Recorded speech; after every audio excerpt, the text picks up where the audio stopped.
कोनिशिवा ओताकुस। आज मैं बात करने वाली हूँ हमारे फेवरेट हाशिरा की। जी हाँ, रेंगोकू क्योजिरो की बात होगी।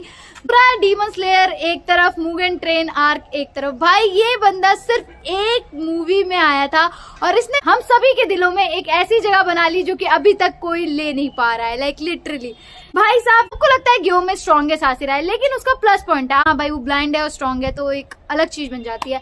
पर बात करते हैं क्योजिरो की। अगर क्योजिरो भाई जिंदा होते तो शायद सच में किसी का नाम नहीं होता। वो इतना स्ट्रॉन्ग बंदा था भाई, इसने बिना डीमन स्लेयर मार्क जनरेट किए ये अकाजा से फाइट कर रहा था। लाइक लिटरली आप देखो, इन्फिनिटी काशल आर्क में बहुत सारा पैसा लगा, बहुत सारी एनिमेशन लगा और तांजीरो, ग्यू और अकाजा की फाइट होती है। बट भाई अगर मुझसे पूछा जाए तो अकाजा की जो बेस्ट फाइट थी वो भाई हमारे रेंगोकू क्योजिरो के साथ थी।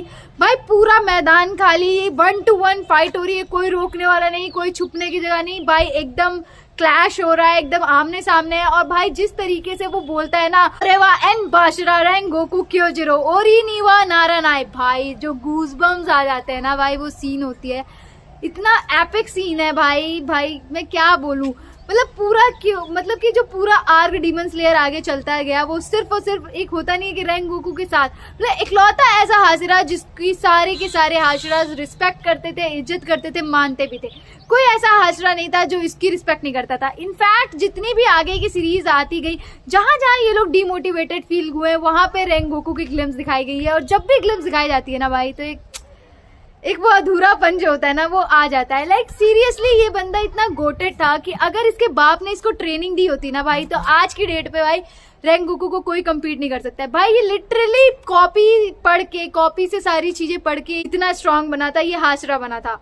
लाइक सीरियसली मुझे नहीं पता कि आप लोगों ने पूरी मतलब कि मूवी देखी थी या फिर एपिसोड्स देखे थे, क्योंकि एपिसोड्स में बहुत ही ज्यादा डीप में दिखाया गया था चीजें। बिकॉज एक सीन ऐसा होता है, दादी और पोती को डीमन से बचा रहा होता है और वहां दिखाया जाता है कि द वे ही मूव्स और सारी चीजें जो थी वो एग्जैक्टली उसके पापा की जैसे थी। और कुछ बहुत साल पहले जब वो दादी बच्ची हुआ करती थी तो उसके पापा ने उनको बचाया था। तो वो इतना खतरनाक रेफरेंस है। और भाई गूज बम्स, लाइक लिटरली गूज बम। मतलब इस बंदे ने भाई मित्सुरी को भी ट्रेन किया है, तो भाई दैट गिव्स हिम +1 पॉइंट। भाई दोनों की मसल स्ट्रेंथ बहुत ज्यादा थी, बहुत ही स्ट्रांग थे। जैसे कि आप लोग जानते होंगे कि बचपन में इसकी माँ ने इसे बोला था कि बेटा तुम इतनी स्ट्रांग क्यों, तुम्हें पता है, ताकि तुम वीक की हेल्प कर सको। मतलब कि क्योजिरो बचपन से ही उसका स्ट्रेंथ और स्टैमिना बाकी नॉर्मल ह्यूमन से बहुत ज्यादा था।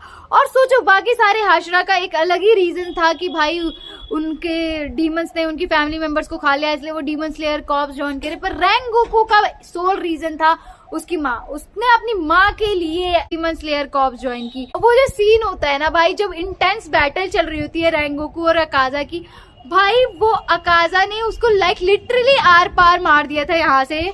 और भाई उसकी बॉडी जो थी, उसने उसको इतना टाइट उसके हाथ को पकड़ा था कि वो कहीं जा नहीं पा रहा था। और फिर दूसरे हाथ जब अकाजा से दोबारा अपने दूसरे फ्री हैंड से मारता है, वो उसे भी क्लच कर देता है। मतलब पूरी तरीके से अकाजा को उसने क्लच करके रख दिया था और अकाजा मूव नहीं कर पा रहा था। सोचो उसकी मसल स्ट्रेंथ कितनी ज्यादा होगी रेंगोकू की। और तो और उस बंदे को अपने मौत पे डर भी नहीं लग रहा था, क्योंकि माना जाता है कि जब भी कोई भी हाशिरा अपने मौत के करीब होता है उस समय मार्क आ जाता है। मतलब वो बंदा डर नहीं रहा था अपने मौत के समय भी। कितना ओपी लेजिट कैरेक्टर होगा। मतलब आखिरी में अकाजा को अपने दोनों हाथ को तोड़ के भागना पड़ा। इस वजह से अकाजा इतना फ्रस्ट्रेटेड था कि फर्स्ट टाइम उसको भागना पड़ रहा है, अपना बैटल छोड़ना पड़ रहा है, क्योंकि दिन हो रहा था। मतलब अकाजा की स्ट्रेंथ इतनी पीक पे थी उस मोमेंट पे जब वो मर रहा था। और भाई जिस सीन में, मतलब एक होता नहीं है यार, सारे कैरेक्टर एक तरफ, इकलौता ये कैरेक्टर था जिसने सबसे भयंकर जो बोला जाता है मोटिवेशनल लाइन दी थी कि if you are feeling disheartened set your heart ablaze. भाई लिटरली वो जो डायलॉग था ना, वो कैरी ऑन फॉरवर्ड हो रहा है पूरे डीमन स्लेयर में। भाई खुद ये तो था नहीं, पर भाई इसका जो कटाना का पार्ट था उसने कई लोगों की हेल्प की। मतलब राइट ना जो तांजीरो यूज कर रहा है कटाना, उसमें भी इसके कटाना का पार्ट है। और तो हैंडल का पार्ट जो था, उसने उस बच्चे को बचाया था स्वॉर्ड स्मिथ आर्क में। तो मतलब तुम देख रहे हो कितना ज्यादा इंपॉर्टेंस है उस बंदे की। तो सबसे बेहतरीन चीज डीमन स्लेयर की मुझे यही लगती है कि भाई उसको पूरी दुनिया का समय नहीं चाहिए आपको किसी कैरेक्टर को कनेक्ट करने के लिए। मतलब एक मूवी, बस एक मूवी, और इतना अटैचमेंट हो गया ना भाई उस कैरेक्टर से। सच में भाई आप लोग बताना कि भाई जितने भी फाइट सीन्स हुए हो भाई, लेकिन वो फाइट सीन, वो गूज बम भाई कोई और रिक्रिएट नहीं कर सकता है। और वो भाई मुगेन ट्रेन आर्क जिसमें हमारे तीनों बंदे सबसे वीक थे, मतलब जब भी रेंगोकू था ना भाई तो ऐसा लगता था कि एक प्रोटेक्टिव सी लेयर है कि भाई ये है तो कुछ नहीं होगा, ये तो कोई कुछ नहीं हुआ। भाई जितने भी हाजिर हैं उन सब ने बहुत काम किया, लेकिन रेंगोकू इकलौता ऐसा बंदा था कि उसके मिशन पे एक बंदा नहीं मरा। मतलब उसने डीमन को डिफीट भी किया, ऊपर से सारे बंदे को प्रोटेक्ट भी किया। मतलब उसने एज अ हाजिरा अपना पूरी ड्यूटी फुलफिल की, लाइक सीरियसली। और उस समय हमारे ये तीनों बंदे बहुत ज्यादा वीक थे तो वो उसकी हेल्प भी नहीं कर पाते हैं। और पूरे शो का मुगेन ट्रेन आर्क का जो सबसे एपिक सीन होता है ना भाई, एक तो रेंगोकू का डेथ, जो कि सच में क्या बोलूंगा, जैसे ही फेवरेट कैरेक्टर बनता है वैसे ही मर जाते हैं लोग। लेकिन वो जो सीन होता है ना जब तांजीरो स्पीच देता है, वो स्पीच भाई इतनी गूज़बम्प देने वाली होती है। जब वो चीख रहा होता है कि हम तुम्हें रात में डिफीट करते हैं, रात में तुमसे लड़ते हैं, हमारी बॉडी जनरेट नहीं हो सकती है, तुम लोगों के पास वो भी प्लस पॉइंट है, तुम इंसानों को खा रहे हो, हम ऐसा कुछ नहीं कर सकते हैं, तो तुम हारे हो अकाजा, वो जो सीन होता है ना भाई, वो जो वो चीख चिल्ला के बोल रहा होता है ना, वो भाई वो गूज़बम्प, बाप रे बाप, अभी तक डीमन स्लेयर में मैंने दोबारा नहीं देखा है। वो जो उसकी स्पीच होती है तांजीरो की आफ्टर रेंगोकू डेथ।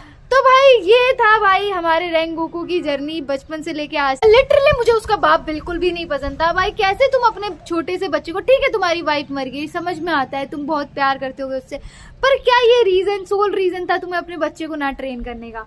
वो बच्चा जो कि तांजीरो, जिससे वो तुरंत उस समय मिला होता है, वो बच्चा उसको ये बता रहा है, ये गाइड कर रहा है कि बेटा तुम्हें हिनोकामी कागरा के बारे में जानना है तो मेरे फादर के यहाँ चले जाना, वहाँ बुक्स हैं। मतलब वो उस टाइम पे भी उन लोगों की हेल्प कर रहा है। And the most cutest part of this whole thing was Umai.